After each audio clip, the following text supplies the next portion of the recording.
Assalamualaikum warahmatullahi wabarakatuh. Perkenalkan, nama saya Muhammad Sofyudin, mahasiswa Universitas Muhammadiyah Jakarta, Fakultas Ilmu Sosial dan Ilmu Politik, Prodi Ilmu Kesejahteraan Sosial, kelas B, semester 1, nomor induk mahasiswa 2021 01 10 10 66. Baiklah, di sini saya akan menjelaskan tugas pendidikan kewarganegaraan yang bermateri negara dan konstitusi. Pengertian negara. Negara merupakan salah satu bentuk organisasi yang ada dalam kehidupan masyarakat. Pada prinsipnya, setiap warga masyarakat menjadi anggota dari suatu negara dan harus tunduk pada kekuasaan negara melalui kehidupan bernegara dengan pemerintah yang ada di dalamnya. Masyarakat ingin mewujudkan tujuan-tujuan tertentu seperti terwujudnya ketentraman, ketertiban, dan kesejahteraan masyarakat agar pemerintah suatu negara memiliki kekuasaan untuk mengatur kehidupan masyarakat, tidak bertindak seenaknya. Maka ada sistem aturan tersebut menggambarkan suatu hierarki atau pertindakan dalam aturan yang paling tinggi tingkatannya sampai pada aturan yang paling rendah. Negara dan konstitusi adalah duit tunggal. Jika diibaratkan bangunan, negara sebuah pilar atau tembok tidak bisa berdiri kokoh tanpa fondasi yang kuat, yaitu konstitusi Indonesia. Hampir setiap negara mempunyai konstitusi, terletak pada apakah konstitusi tersebut telah dilaksanakan dengan optimal atau belum. Yang jelas, konstitusi adalah perangkat negara yang perannya tak bisa dipandang sebelah mata. Selanjutnya ada teori terjadinya negara. Ada 5 teori. Yang pertama, teori teokrasi. Menurut teori ini, negara berdasarkan kehendak Tuhan. Paham ini muncul bahwa keyakinan keagamaan bahwa Tuhanlah maka pencipta di langit dan bumi. Pemegang kekuasaan tertinggi, tiada kekuasaan di dunia ini yang tidak berasal dari Tuhan, termasuk negara. Penganut teori ini Thomas Aquinas, Agustinus Pistal maupun Hegel. Yang kedua, teori organik. Teori ini pertama kali diperkenalkan oleh tinggal di wilayah geografis saja. Tapi negara harus ada ikatan yang muncul, yaitu keadilan. Negara muncul karena ada kebutuhan yang sangat banyak dan beragam. Yang ketiga, ada teori perjanjian. Teori perjanjian, masyarakat memandang terjadinya suatu negara karena adanya perjanjian masyarakat. Yang keempat, ada teori kekuasaan. Menurut teori kekuasaan, siapa yang berkemampuan untuk memiliki kekuasaan atau berhasil mencapai kekuasaan selayaknya memegang pucuk pemerintahan. Yang kelima, ada teori kedaulatan. Teori kedaulatan, rakyat memandang keberadaan negara karena adanya kekuasaan tertinggi yang mampu mengatur kehidupan bermasyarakat maupun bersama masyarakat maupun negara. Yang selanjutnya ada bentuk negara. Bentuk negara ada 3. Yang pertama ada negara kesatuan atau yang disebut dengan unitaris. Negara kesatuan adalah negara yang tersusun tunggal, negara yang hanya berdiri satu negara saja, tidak terdapat negara dalam suatu negara. Dalam pelaksanaan pemerintah daerah di negara kesatuan dapat dilaksanakan dengan 2 alternatif sistem, yaitu sistem desentralisasi di mana daerah-daerah diberikan keleluasaan dan kekuasaan untuk mengurus rumah tangganya sendiri atau yang disebut dengan otonomi. Sistem sentralisasi di mana negara sesuatu urusan dalam negara tersebut langsung diatur dan diurus oleh pemerintah pusat, termasuk segala hal yang menyangkut pemerintahan dan kekuasaan di daerah. Yang kedua, ada negara serikat atau yang disebut dengan federasi. Negara serikat adalah negara yang merupakan gabungan dari beberapa kemudian menjadi negara-negara bagian daripada suatu negara serikat. Selanjutnya negara Indonesia. Berdasarkan berbagai teori terjadinya negara, kedaulatan negara serta bentuk dan tujuan negara, maka negara Indonesia yang diproklamasikan pada tanggal 17 Agustus 1945 dapat dijelaskan secara teoritis sebagai berikut. Yang pertama, lahirnya negara Indonesia. Merdeka pada tanggal 17 Agustus 1945 dalam proklamasi kemerdekaan Indonesia yang melahirkan negara kesatuan Republik Indonesia. Negara kesatuan Republik Indonesia bukanlah merupakan tujuan terakhir perjuangan bangsa Indonesia, melainkan merupakan alat untuk melanjutkan perjuangan bangsa Indonesia mencapai cita-cita. membentuk masyarakat yang adil, makmur, aman sentosa berlandaskan Pancasila. Selanjutnya ada unsur-unsur negara menurut Offense, Aim, Lauterpacht. Unsur-unsur negara adalah yang pertama, unsur pembentuk negara atau konstitutif atau wilayah daerah rakyat pemerintah yang berdaulat. Yang kedua ada unsur deklaratif, itu pengakuan oleh negara. Selanjutnya ada wilayah dan daerah.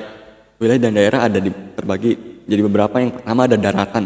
Wilayah daratan ada di permukaan bumi dalam batas tertentu dan di dalam tanah di bawah permukaan bumi.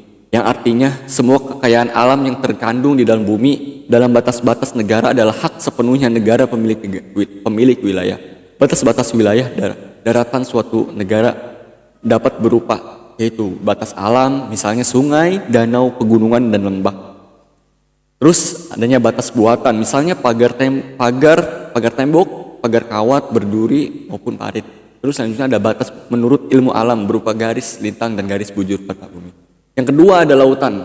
Lautan yang merupakan wilayah suatu negara disebut laut teritorial negara itu. Sedangkan laut itu di luarnya disebut laut terbuka, laut bebas, mare liberum. Ada dua konsep pokok laut yaitu Rennes Naluis yang menyatakan bahwa laut tidak ada pemiliknya sehingga dapat diambil atau dimiliki oleh setiap negara. Yang kedua ada res communis yang menyatakan bahwa laut adalah milik bersamaan masyarakat dunia dan karenanya tidak dapat diambil dimiliki oleh setiap negara. Udara. Yang ketiga adalah udara. Wilayah udara suatu negara ada di atas wilayah daratan dan lautan negara itu. Kekuasaan atas wilayah udara suatu negara itu pertama kali diatur dalam perjanjian Paris pada tahun 1919. Dimuat dalam lembaran negara Hindia Belanda nomor 536 dan 339. Perjanjian Havana pada tahun 1992 yang dihadiri 27 negara mendasarkan bahwa setiap negara berkuasa penuh atas ke udara di wilayahnya. Hanya seizin atau menurut perjanjian tertentu, pesawat terbang suatu negara boleh melakukan penerbangan di atas negara lain. Yang keempat ada wilayah ekstrateritorial. Suatu wilayah atau daerah karena ketetapan hukum internasional, maka dianggap sebagai wilayah atau bagian wilayah dari suatu negara. Hal-hal termasuk dalam ketetapan hukum internasional tersebut yakni kapal-kapal yang berlayar di laut terbuka di bawah bendera negara tertentu dan tempat atau daerah kerja perwakilan diplomatik. Terusnya ada rakyat. Rakyat adalah kumpulan masyarakat yang hidup bersama dalam suatu masyarakat penghuni suatu negara. Meskipun mereka ini mungkin berasal dari keturunan dan memiliki kepercayaan yang berbeda. Selain rakyat, penghuni negara juga disebut bangsa. Para ahli menggunakan istilah rakyat dalam pengertian sosiologi dan bangsa dalam pengertian politis. Rakyat adalah sekelompok manusia yang memiliki suatu kebudayaan yang sama, misalnya memiliki kesamaan bahasa dan adat istiadat. Secara geopolitis, selain harus memiliki sejarah dan cita-cita yang sama, suatu bangsa juga harus terikat oleh tanah air yang sama. Beberapa pandangan tentang pengertian bangsa pengertian bangsa. Yang pertama ada Otto Bauer berpendapat bahwa bangsa adalah suatu kesatuan yang terjadi karena persatuan yang telah dijalani rakyat. Yang kedua ada menurut Kranendorf adalah dalam bukunya mengaitkan konsepsi bangsa dengan budi pekerti. Yang tiga ada Jacobsen dalam buku menyatakan bahwa bangsa adalah suatu kesatuan budaya, cultural unity. Yang keempat ada Ernest Renan dalam pidatonya di Universitas Sorbonne, Paris pada tanggal 11 Maret 1882 menyatakan bahwa bangsa adalah suatu jiwa atau satu azas keharmonian yang ditimbulkan oleh adanya keadilan, kemuliaan bersama di atas di masa lampau. Bangsa tumbuh karena adanya solidaritas kesatuan. Yang kelima ada GS di Fondo mengatakan bahwa rakyat hanyalah sebagian kecil dari bangsa, yaitu mereka yang tidak duduk dalam puncuk pemimpin, sedangkan pengertian bangsa mencakup baik pemimpin maupun rakyat itu sendiri. Keenam ada Pabno Wahyono menggunakan istilah bangsa sebagai unsur negara. Bangsa dari suatu negara jika dilihat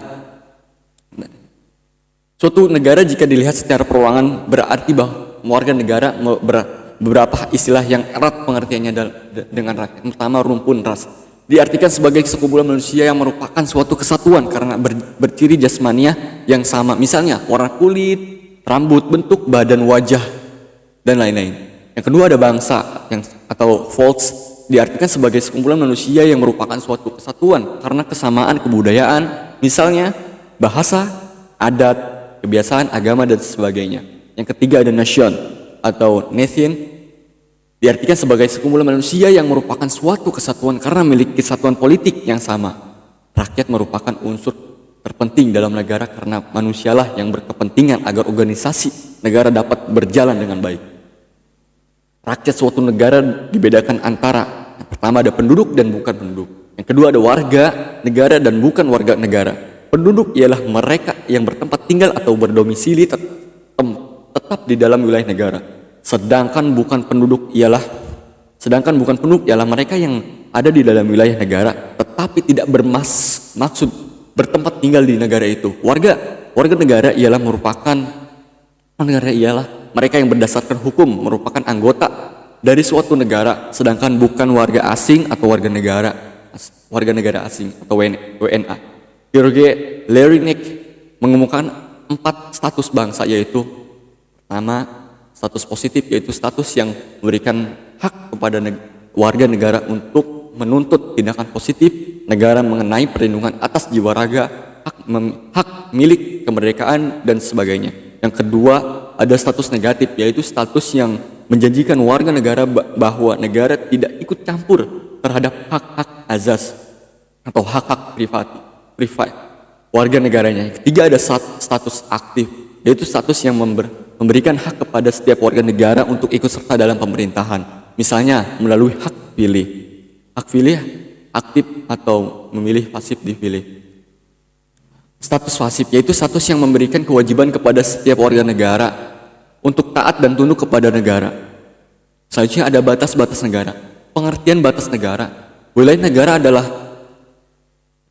negara adalah daerah atau lingkungan yang menunjukkan batas-batas suatu negara, di mana dalam wilayah tersebut negara yang bersangkutan dapat melaksanakan kekuasaannya, sehingga menjadi tempat berlindung bagi rakyat sekaligus sebagai tempat untuk mengorganisir dan menyelenggarakan pemerintahannya. Adapun macam-macam perbatasan negara, yang pertama ada wilayah daratan. Wilayah daratan tidak sepenuhnya dapat dimiliki oleh sendiri. Ada batas alamiah, yaitu batas suatu negara lain yang terjadi secara alamiah, misalnya dalam bentuk pegunungan, sungai, dan hutan. Yang kedua ada batas buatan. Itu batas yang suatu negara dengan negara lain yang sengaja dibuat oleh manusia dalam bentuk pagar, tembok, kawat, berduri, dan pos penjagaan. Yang ketiga ada batas secara geografis, yaitu batas wilayah suatu negara dengan negara lain yang dapat ditentukan berdasarkan letak geografis yang melalui garis lintang dan garis bujur. Adapun real knowledge yaitu konsep yang menyatakan bahwa laut dapat diambil dan dimiliki oleh setiap negara. Yang kedua ada res komunis, yaitu konsep yang beranggapan bahwa laut adalah milik masyarakat dunia sehingga tidak dapat diambil atau dimiliki setiap warga negara. Yang kedua ada wilayah lautan sebagai wilayah daratan. Wilayah laut pun memiliki batasannya. Pada mulanya ada 2 konsep dasar mengenai wilayah lautan terdiri atas hal-hal berikut. Ada laut teritorial, yaitu memiliki yang menjadi hak kedaulatan suatu negara di laut. Zona bersebelahan, yaitu wilayah laut yang lebarnya 12 mil dari laut teritorial suatu negara. Yang ketiga ada zona ekonomi eksklusif atau yang disebut dengan ZEE, yaitu wilayah laut suatu negara yang melebarnya 200 mil ke laut bebas. Di zona ini negara partai berhak menggali dan mengolah segala kekayaan alam untuk kegiatan ekonomi eksklusif negara tersebut. Selanjutnya ada landas kontinen, yaitu daratan di bawah permukaan laut di luar laut teritorial dengan kedalaman 200 mil atau lebih. Selanjutnya ada landasan benua, yaitu wilayah laut suatu negara yang di lebarnya lebih dari 200 mil laut. Indonesia merupakan negara maritim, yaitu sepertiga bagian dari negara Indonesia adalah laut. Indonesia memiliki garis pantai sekitar 81.900 km dan Indonesia memiliki batas darat kontinen. Jika ditotal maka jumlah batas lautnya memiliki 10 hubungan dengan negara lain dan jumlahnya batas daratan 3 dengan negara lain. Secara geografis Indonesia terletak antara 2 benua, yakni Asia dan Australia, dan diapit pula oleh 2 samudra, yaitu Samudra Hindia dan Pasifik. Tujuan dan fungsi negara. Fungsi negara, setiap negara mempunyai fungsi yang berhubungan erat dengan tujuan. Dibentuknya negara tersebut, fungsi negara dapat diartikan sebagai kegiatan negara untuk mencapai cita-cita dan harapan sesuai tujuan negara agar menjadi kenyataan. Adapun fungsi negara menurut para ahli, menurut John Locke membagi fungsi negara menjadi 3, yaitu pertama fungsi legislatif, yaitu membuat undang-undang, yang kedua fungsi eksekutif, yaitu melaksanakan undang-undang, yang ketiga fungsi federatif, yaitu mengurusi urusan luar negeri, perang dan damai. Selanjutnya ada Muhammad Kusnadi, dibagi menjadi ada menurutnya melaksanakan ketertiban dan menghadapi kesejahteraan dan memakmurkan rakyatnya. Menurut Montesquieu menyatakan bahwa fungsi negara mencakup 3 tugas pokok. Yang pertama fungsi legislatif, yaitu membuat undang-undang, dan fungsi eksekutif, yaitu melaksanakan undang-undang. Yang 3 fungsi yudikatif, yaitu mengawasi agar suatu peraturan ditaati atau fungsi mana. Menurut Van Vollenhoven menyatakan fungsi negara meliputi seperti berikut. Yang pertama regeling, yaitu membuat peraturan. Yang kedua bestur, yaitu menyelenggarakan pemerintahan. Yang ketiga restaat, fungsi mengadili atau fungsi mengadili. Yang keempat ada politik, fungsi ketertiban dan keamanan. Selanjutnya ada fungsi negara secara umum. Fungsi negara pada umumnya mencakup 4 hal. Yang pertama fungsi keamanan dan ketertiban. Yang kedua fungsi kesejahteraan dan kemakmuran. Yang ketiga ada fungsi pertahanan. Yang keempat ada fungsi keadilan. Maupun tujuan negara pengertian tujuan negara. Setiap warga negara yang berdiri pasti mempunyai tujuan tertentu, di mana tujuan negara yang satu dengan yang lainnya adalah berbeda-beda. Hal yang disebabkan oleh penguasa negara yang sebab pemerintahan, negara yang sedang memerintah, sebab negara berdiri bertujuan untuk mencapai kebahagiaan bersama semua orang yang termasuk dalam organisasi negara tersebut. Adapun tujuan negara menurut para ahli, menurut Roger H.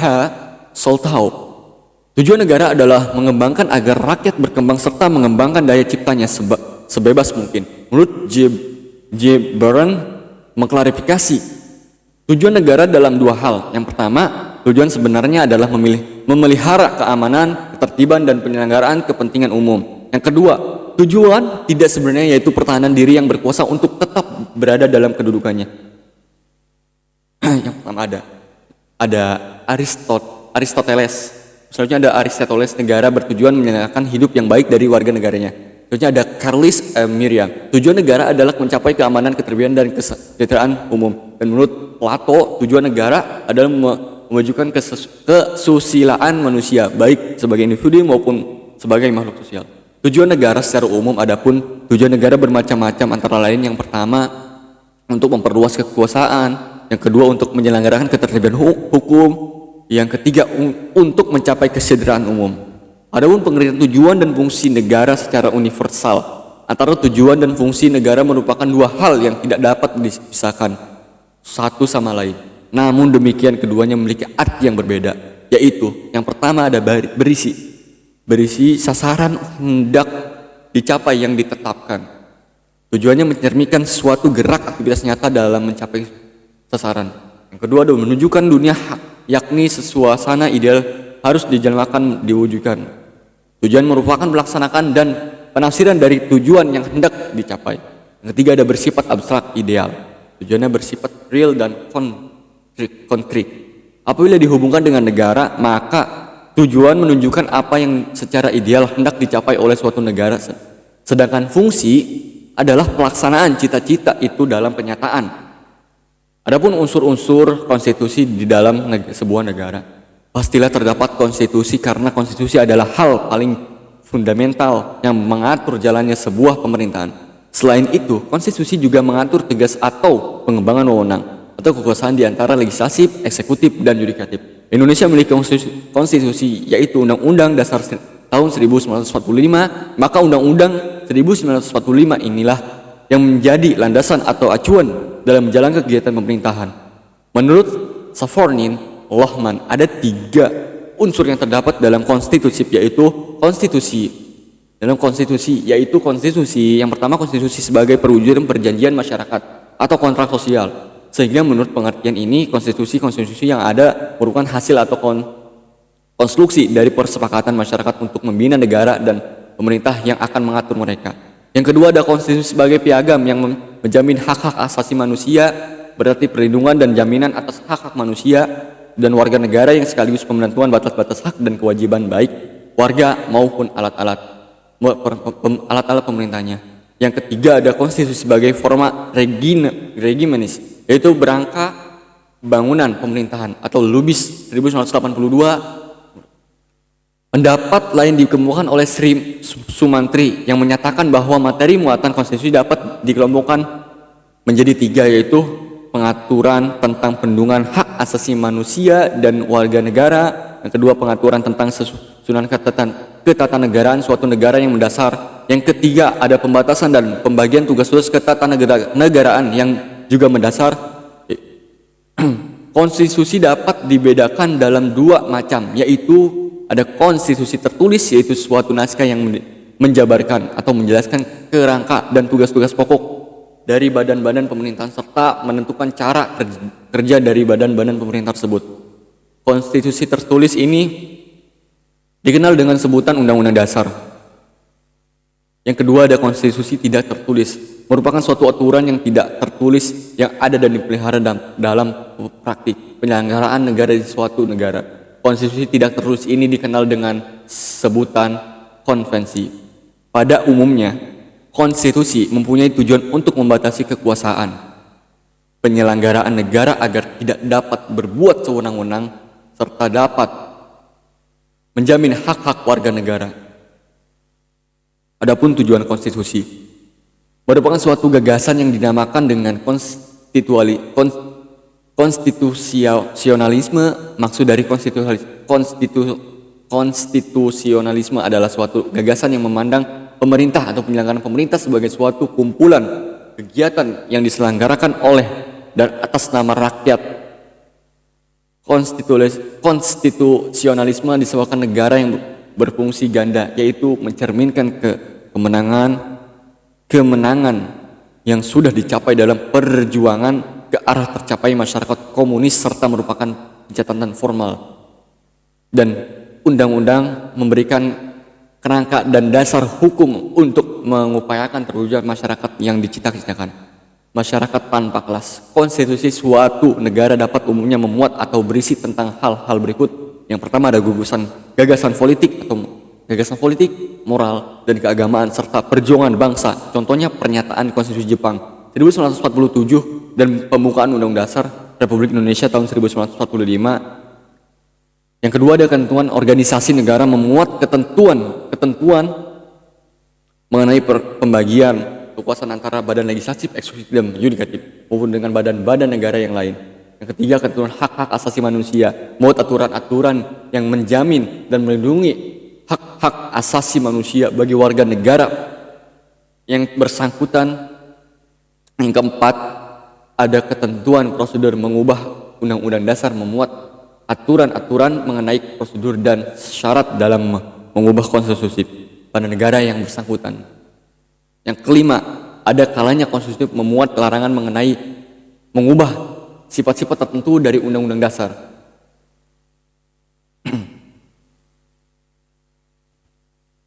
Selanjutnya ada perubahan konstitusi atau amandemen. Setelah melalui perjuangan yang panjang akhirnya Indonesia dapat meraih kemerdekaannya. Perubahan konstitusi yang dilakukan oleh pemegang kekuasaan legislatif akan tetap yang dirasakan menurut pembatasan tertentu.